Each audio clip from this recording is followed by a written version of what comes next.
So in continuation of our discussion on gynecology, today we will discuss about a topic, a problem that you will find commonly, not so often, but yes, you will find this in your clinics, and that is vaginismus. What is vaginismus? To understand it, it is very simple to understand it.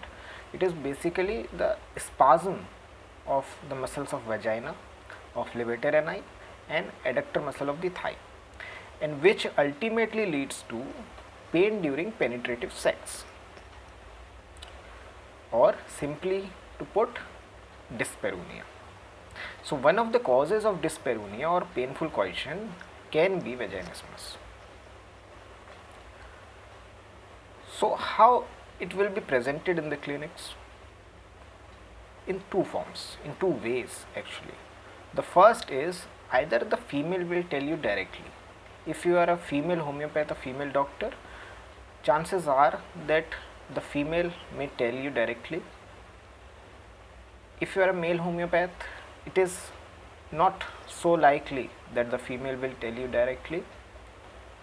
If you are practicing in a bigger city or where there is good sex education in the community, the patient may tell you directly. But the second presentation or the second way that you will find about it is, I have seen it more commonly, and that is the husband will tell that my wife is having some problem during sex, my wife is having pain during sex, or we are not comfortable while doing sex, or my wife is not interested in sex, something like that.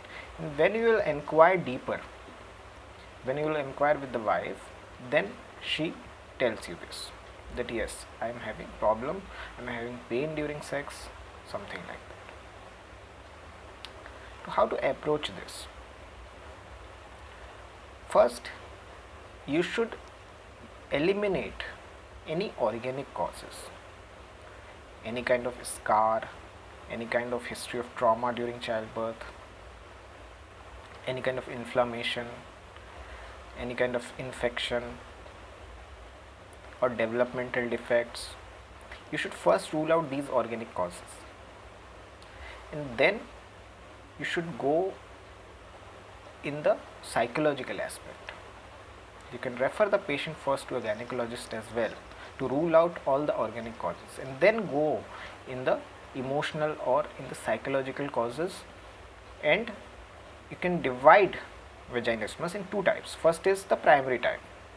Primary type, it means anything never entered in the vagina out of fear. Mainly the cause is fear. And secondary type is that previously the woman was able to have a proper coition, proper sex, but now she is having vaginismus, having the spasm of muscles.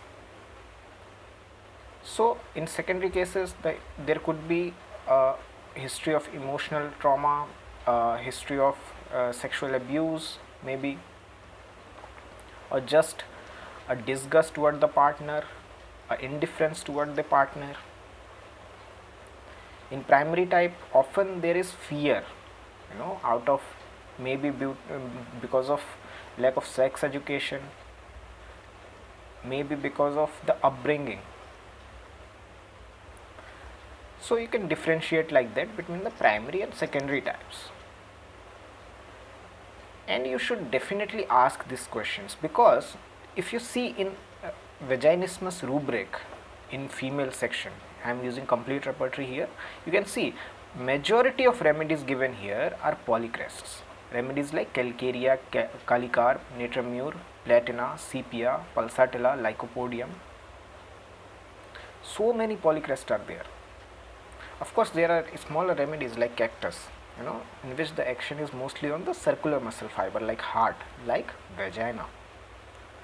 But majority of remedies you see here are polycrests.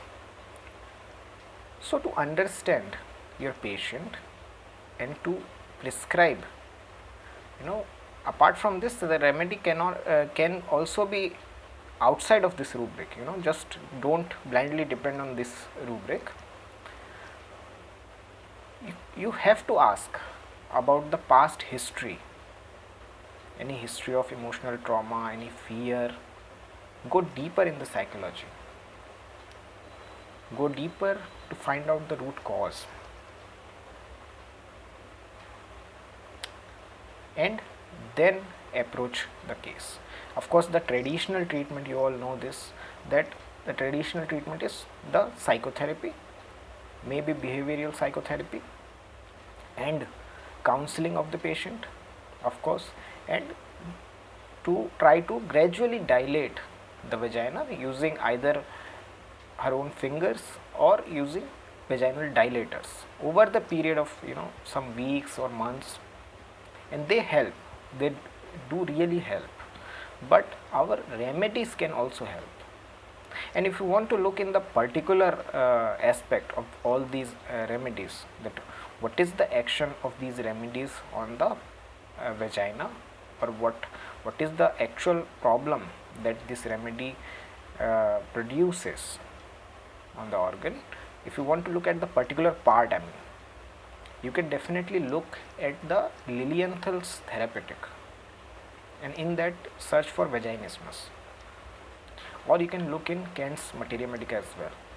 These two books, because the remedies in this rubric are majority of these remedies, the sources are from these two books, from Kent's Materia Medica and from Lilienthal's Therapeutics. So you should definitely check out those two books to understand the action on the particular part.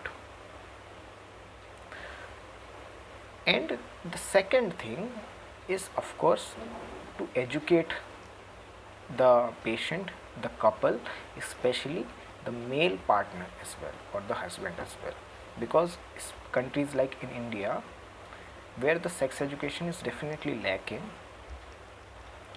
the male does not understand the value of foreplay or to understand the emotional aspect of sex. Just want to engage, in most of the cases the male just want to engage in the penetration part or the mechanical aspect of sex, and that in time may produce a feeling of disgust, a feeling of being unloved, and that can cause vaginismus. The past experience of the patient play a vital role.